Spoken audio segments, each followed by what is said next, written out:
So I'm Jan Putnis. I'm a partner in the financial regulation group at Slaughter & May.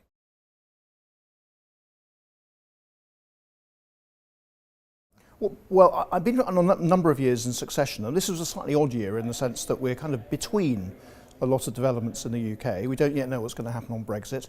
There are lots of pending developments in the area of technology as well. But it's nevertheless useful to have a rain check, an opportunity to discuss where we are with a very diverse group of people from around the world that come to this conference. So very useful from that perspective.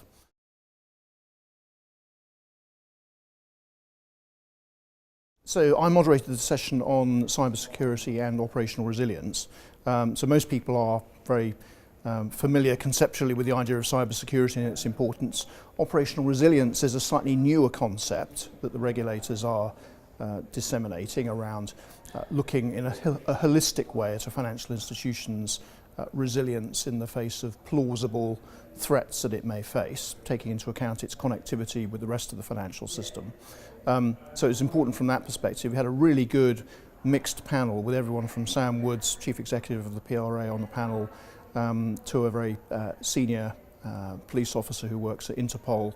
So a very wide range of people talking about the threats to the financial system and things that might affect its resilience.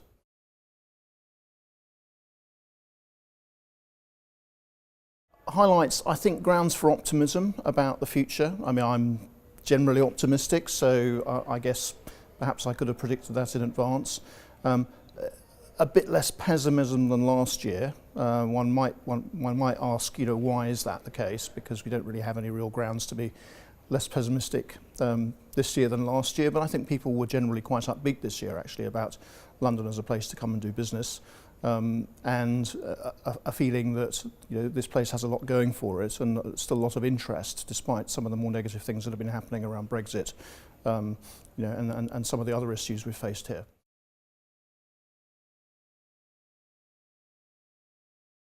Well, unfortunately, probably exactly the same ones. So I think the challenge will be how to put a different spin or bring a new perspective to some of these topics next year.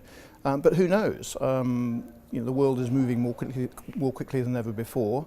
There could be scandals, there could be good things that happen in London that we will all need to talk about. I think it's more certain now that in a year's time we'll have some sort of resolution, at least on an interim basis, to the whole Brexit saga.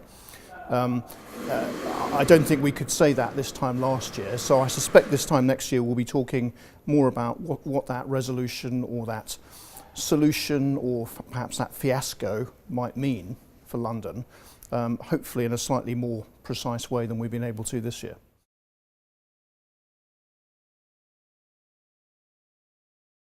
I think the sheer number of people it brings together in one place over an extended period of time and the range of topics that it addresses. Obviously there are lots of conferences in London that bring people from around the world to talk about issues affecting the financial sector. This brings it all together, and the sheer diversity of the topics, as I said, actually makes it very worthwhile as a place to go, almost as a one-stop shop to take in the issues and what people think of them.